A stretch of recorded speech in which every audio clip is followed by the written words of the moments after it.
함께 사도신경 하심으로 우리의 신앙을 고백하겠습니다. 전능하사 천지를 만드신 하나님 아버지를 내가 믿사오며 그 외아들 우리 주 예수 그리스도를 믿사오니 이는 성령으로 잉태하사 동정녀 마리아에게 하시고 본디오 빌라도에게 고난을 받아서 십자가에 못 박혀 죽으시고 장사한 지 사흘 만에 죽은 자 가운데서 다시 살아나시며 하늘에 오르사 전능하신 하나님 우편에 앉아 계시다가 저리로서 산자와 죽은 자를 심판하러 오시리라. 성령을 믿사오며 거룩한 공예와 성도가 서로 교통하는 것과 죄를 사하여 주시는 것과 몸이 다시 사는 것과 영원히 사는 것을 믿사옵나이다. 아멘. 함께 찬송가 337장 올려드립니다. 337장입니다.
새벽에도 우리를 불러주시는 일 감사를 드리며 우리가 말씀 가운데 기도 가운데 더 큰 하나님의 은혜를 누리는 시간이 되게 하여 주시옵소서. 기도하겠습니다. 또한 5월 가정의 달을 맞이하며 주님 우리 모든 가정이 다 일과 기도가 되게 하시고 그 믿음을 떠난 가족들 우리 자녀들 다 주님 앞에 돌아오고 회복될 수 있도록 하나님께 간구하겠습니다. 또한 우리 선교사님을 위해서 기도합니다. 주님 코로나의 위협과 어려움 속에서도 정말 생명을 바쳐 복음을 전하는 우리 선교사님들 축복하여 주시고 하나님 이 어려운 기간에 더욱더 주님을 의지하며 복음 전도가 확장될 수 있도록 우리 선교사를 위해서 또한 기도하겠습니다. 함께 한 목소리로 기도합니다. 하나님 은혜와 사랑을 감사를 드립니다. 주님 사랑하시는 주의 백성들 새벽에 간절하게 하시고 주님 옆에 나와 예배하며 기도하게 하심을 감사를 드립니다. 주님 옆에 달려나온 이 한분 한 분을 주님 두 손들어 축복하여 주시고 하나님 사랑하시는 그 은혜를 오늘 이 시간에도 마음껏 베풀어 주시옵소서. 하나님 또한 주님 사랑하시는 모든 가정마다 주님 인과 기도 되게 하시고 하나님 믿음을 떠난 가족들 자녀들이 있습니까? 주님 믿음으로 속히 회복되었습니다. 함께 예배하고 함께 주님을 경배할 수 있도록 주님 복을 내려 주시옵소서. 하나님 또한 코로나 위협과 어려움 속에서 복음을 전하고 계신 우리 주의 아버지 종들을 기억하여 주시고 하나님이여 정말 심히 어려운 밤이 있습니다. 주여 함께하여 주시옵소서. 주님은 긍휼을 베풀어 주시옵소서. 주의 은혜를 내려 주시옵소서. 하나님의 은혜와 능력 가운데 주님 복음 전파가 신속히 이루어지게 하시고 하나님 나라가 속히 완성되는 역사가 그들을 통하여 이룰 수 있도록 주님 함께하여 주시옵소서. 시작하는 시간을 마칠 시간까지 동행하여 주시기를 원하고 예수 그리스도의 이름으로 기도합니다. 오늘 이 새벽에 주시는 말씀 시편 119편 71절 한 절만 보도록 하겠습니다.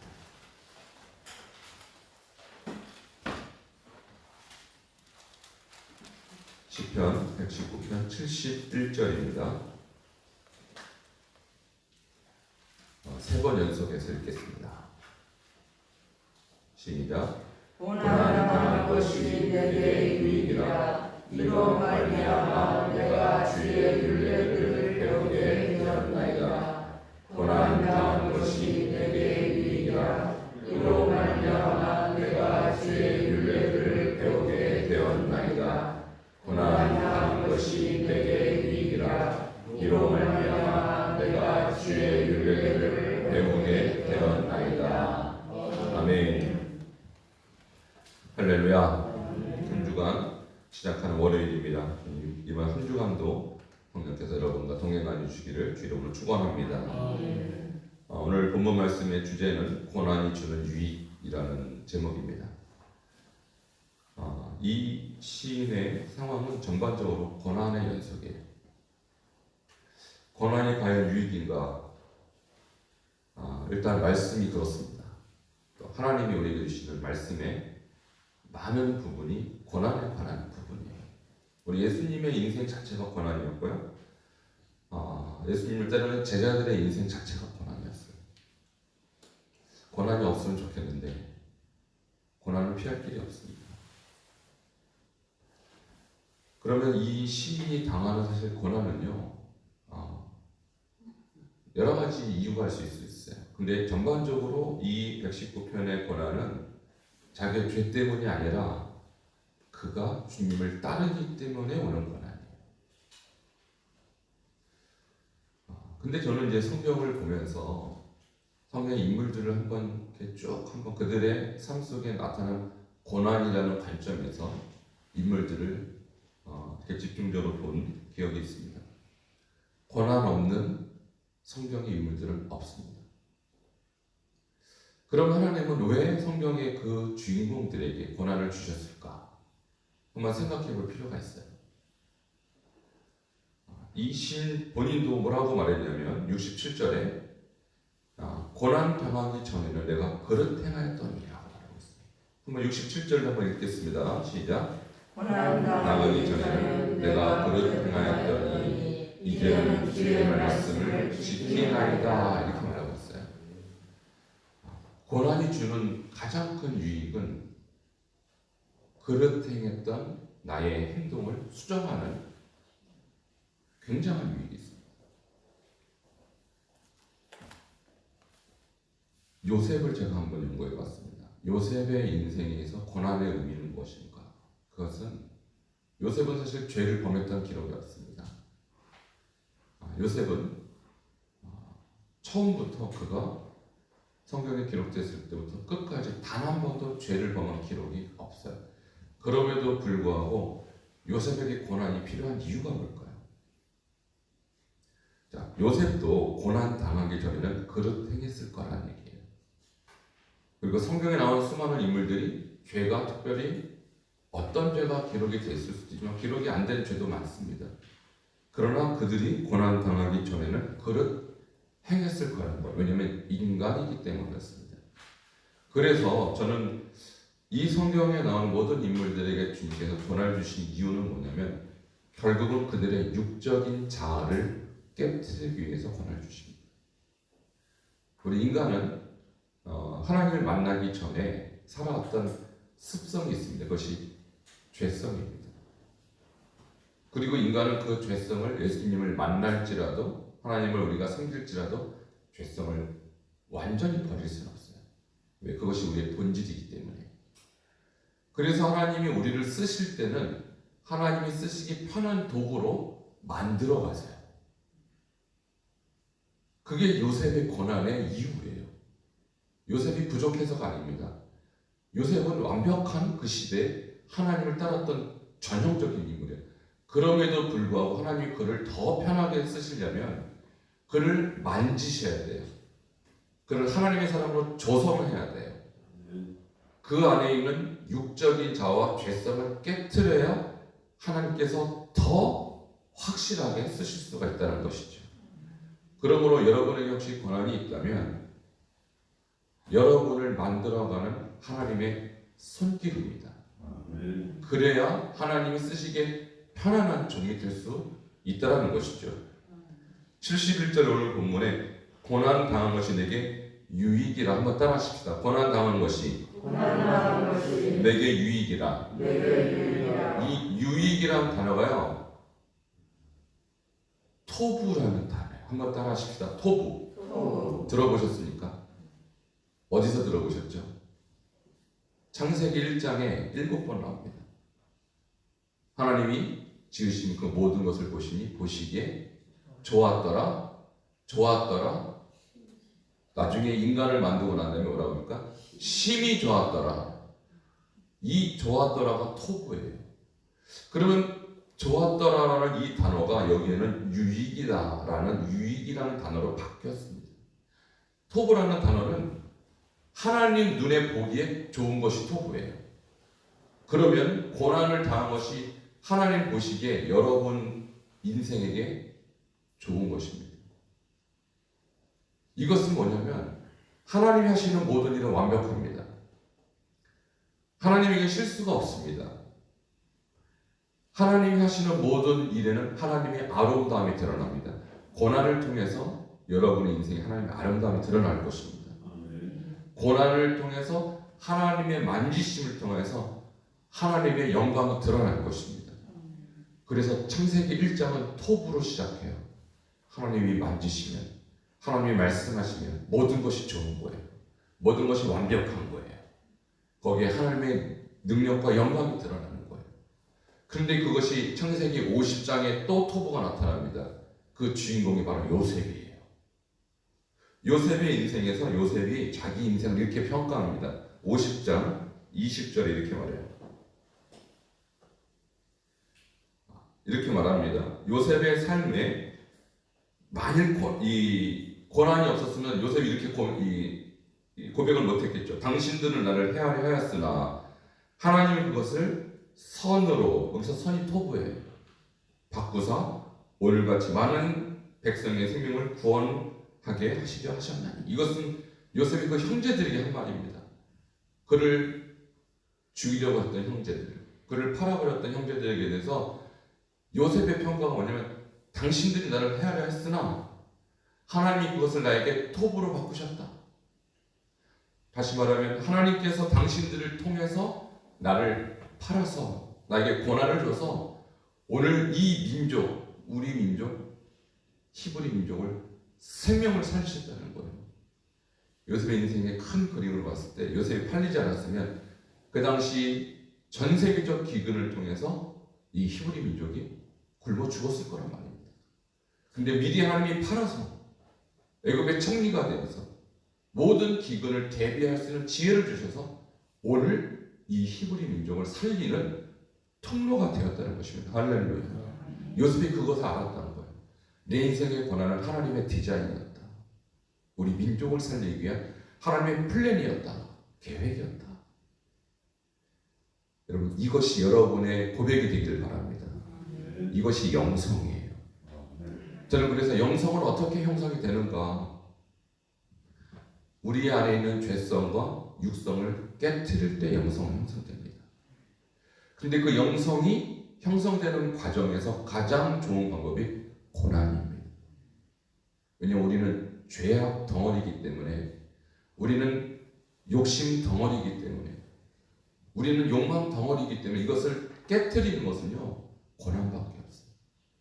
물론 하나님은 고난 아닌 것으로 여러분을 인도하실 수 있는 하나님이세요. 그러나 여러분, 요셉을 보십시오. 요셉이 무슨 죄를 저질렀습니까? 범죄한 기록이 없어요. 그럼에도 불구하고 그에게는 죄성이 있었고, 거기에서 악성이 있었고, 그는 육성이 있었어요. 이것을 깨트려야 하나님께서 그 민족을 살리는 도구로 사용하실 수 있다는 것이죠. 그러므로 요셉에게 주셨던 이 고난은 아름다운 것입니다. 그러므로 여러분에게 임하는 고통도 아름다운 것입니다.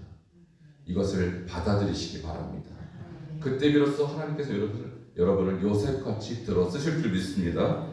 성경에서 우리가 빼놓을 수 없는 고난의 대명사 바울입니다. 여러분, 바울이요, 예수 믿고 나서 고난이 시작됐습니다. 그가 복음을 전하는 선교사가 되고 나서 그의 인생은 고난의 연속이었어요. 저는 이해가 안 됐어요. 하나님, 왜 주의 종이 고난을 받아야 됩니까? 왜 바울 같은 위대한 하나님의 종이 고난으로 인생이 그렇게 점철되어야 했습니까? 그에게 복 주시면 안 되나요? 건강 주시면 안 되나요? 그에게 물질을 팍팍 주셔서 마음껏 사역하게 하시면 안 되나요? 하나님의 대답은 안 됩니다. 바울을 바울되게 한 것은 그의 건강이나 그의 물질적인 풍부함이 아니라 그의 고난 속의 비밀이 있었던 것입니다. 바울이 이렇게 얘기했어요. 고린도후서 1장 8절에 보면, 형제들아, 우리가 아시아에서 당한 환난을 너희가 모르길 원치 않으니 힘에 겹도록 심한 고난을 당하여 살 소망까지 끊어지고, 이렇게 말해요. 우리는 우리 자신이 사형 선고를 받은 줄 알았으니 복음을 전하는 선교사였습니다. 주를 위해서 인생을 다 완전히 바쳤습니다. 근데 사형 선고를 당하는 지경까지 이르렀다는 거예요. 그런데 그 이유가 뒤에 나오는데 너무너무 멋진 이유를 주님께서 가르쳐 주세요. 이는 우리로 자기를 의지하지 말고 오직 죽은 자를 다시 살리신 하나님만 의지하게 하십니다. 할렐루야. 따라하십시다. 하나님만 의지하게 하십니다. 하나님만 의지하게 하십니다. 바울의 결론 이거 딱 하나입니다. 심한 고난을 주신 이유, 사형 선고까지 그가 받아야 됐던 이유, 오직 하나님만 의지하게 하십니다. 우리가 고난 없으면요, 나의 힘을 의지합니다. 나의 건강을 의지합니다. 나의 재산을 의지합니다. 내 주변 환경을 의지합니다. 그러나 이 모든 것에서 위로를 찾지 못할 때 우리는 비로소 하나님을 찾습니다. 그때 은혜가 되는 것입니다. 그것이 유익입니다. 그것이 축복입니다. 저도 사역자로 살면서 고난이 없었으면 얼마나 좋았을까요? 날마다 평탄한 삶을 살았으면 얼마나 좋았을까요? 그러나 제가 가장 주님께 감사했던 것은 제가 복음을 전하는 선교사로 살면서 제가 죽을 뻔한 고비를 겪게 한 것이 가장 감사했죠. 그때부터 저는 순교가 무엇인지 고민하기 시작했습니다. 여러분, 우리가 순교라는 것은요, 그렇게 간단한 일이 아니에요. 내 목숨이 지금 왔다 갔다 하는 상황을 여러분 한번 겪어보실 때 비로소 순교자의 신앙이 얼마나 위대한 신앙인가를 알게 됩니다. 저는 살해의 위협을 여러분 당해보셨습니까? 여러분, 이슬람권에서 복음을 전하면 살해의 위협을 당하게 돼 있어요. 죽이겠다는 거예요, 너를. 왜? 예수를 전했기 때문에 너는 죽어야 된다는 거예요. 그때부터 저는 사도행전 1장 8절이 눈에 들어왔습니다. 오직 성령이 너에게 임하시면 너희가 권능을 받고 예루살렘과 온 유대와 사마리아와 땅 끝까지 이르러 내 무엇이 되리라? 증인. 증인은요 순교자입니다. 1세기의 증인의 개념은 복음을 전하는 순교자가 증인이지 그냥 예수 믿으세요 한두 마디 하는 것이 증인이 아닙니다. 1장 8절이 이해가 되는 거예요. 아, 증인 되려면 성령 받아야 되는구나. 순교자가 되려면 성령을 받아야 되는구나. 그래서 성령이 임하시면이라는 단어를 쓰셨구나. 여러분, 순교 아무나 할 수 없습니다. 그러나 우리가 죽을 지경에 빠졌을 때 드디어 내가 의지할 대상이 오직 하나님뿐이라는 것을 깨닫게 될 때 우리는 순교에 헌신하게 되어 있습니다. 여러분이 죽을 각오로 예수를 믿어보십시오. 우리가 좀 가난한 거, 좀 고난스러운 거, 좀 병든 거 그것 때문에 그렇게 좌절하지 않습니다. 순교할 각오로 주님을 따르십시오. 그러면 나에게 오는 고난이 고난을 여기지 않아요. 그때부터 주님이 나를 다루시는 손길이요, 나를 사랑하시는 하나님의 인도하심이요, 나를 비적하시는 하나님의 아름다운 그분의 손길로 여겨질 것입니다. 오늘 고난이 여러분에게 유익이라는 이 사실을 여러분 아멘 하시고 이 사실을 통해 여러분이 더 하나님의 아름다운 종으로 빚어지시기를 주님으로 축원합니다. 함께 기도하겠습니다. 오늘 들은 말씀을 기억하면서 이 시민이 고난 당하기 전에 내가 그릇되었습니다. 그러나 이제는 주의 말씀을 지키나이다 하신 것처럼 지금 우리도 내가 당하는 고난이 결국은 내가 주의 말씀을 지키는 삶으로 인도해 주시고 내가 오직 살아계신 하나님만 의지하는 이 주님의 인도하심으로 여기게 하여 주시옵소서. 우리 함께 동성으로 기도하겠습니다. 주님 감사합니다. 주님 고난 당하기 전에 우리가 날마다 죄악 덩어리였습니다. 주님 날마다 주님을 배반하였고 주님과 관계없는 삶을 살았습니다. 그러나 고난 당한 이후에 비로소 내가 주의 말씀을 지키는 삶을 살았습니다. 주님 고난 당한 것이 그래서 내게 유익이며 이것은 하나님은 나를 향한 주님의 손길이며 주님이 나를 빚어가는 과정임을 깨닫게 되었습니다. 주님 감사합니다. 고난은 하나님의 은혜요 사랑이요 축복입니다. 주님 오늘 이 말씀을 우리가 받아들이게 하시고 요셉에게 주셨던 그 고난이 결국 그 민족을 살렸던 것처럼 하나님 우리를 향한 주님의 그 고난의 손길이 결국 나와 우리 민족을 살리는 하나님의 은혜를 기억할 수 있도록 주님 축복을 더하여 주시옵소서. 우리 말씀을 받는 모든 분들의 삶 가운데 하나님 고난이 있습니까? 하나님 그것이 하나님의 은혜임을 다시 한번 기억하게 하시고 주님 앞에 감사와 찬양으로 나아갈 수 있는 승리의 백성들 되게 하여 주시옵소서. 예수님 이름으로 기도합니다. 아멘. 주님 감사합니다. 주님께서 우리에게 주시는 고난은 우리를 빚어가시는 하나님의 사랑의 손길임을 이 시간 배우게 하시니 감사합니다. 고난은 당한 것이 내게 유익이라 이로 말미암아 내가 주의 율례를 배웠나이다. 말씀한 시인과 같이 주님 우리에게 주신 이 고난이 우리를 주님을 배우게 하는 그런 통로가 되게 하여 주시옵소서. 요셉을 통하여 그의 고난을 통하여 그 민족을 살려내신 것 같이 나를 빚으신 하나님의 그 고난의 손길을 통하여 나를 살리시고 우리 가정을 살리시고 우리 나라를 살리는 역사가 있게 하여 주시옵소서. 그래서 우리의 육성을 깨뜨리고 우리의 과거의 자아를 깨뜨리고 우리의 육적 자아를 깨뜨리며 우리를 영적 생명으로 이끄시는 하나님의 손길을 찬양하게 하여 주시옵소서. 예수 그리스도 이름으로 기도합니다. 아멘. 정말 342장 올려드립니다. 342장입니다.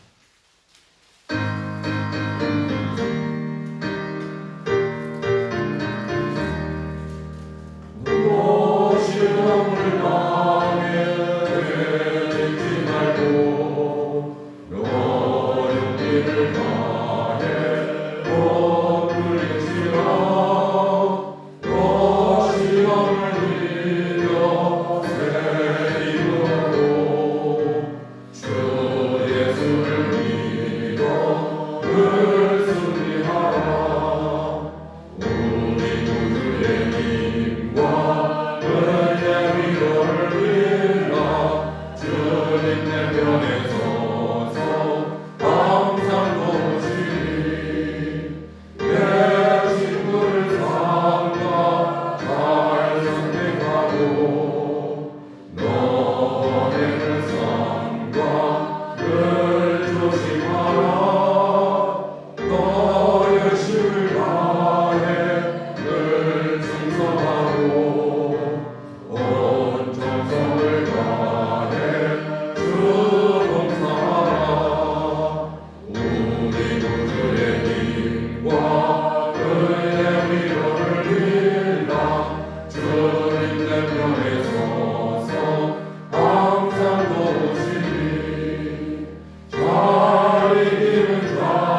아멘. 주기도문 하겠습니다.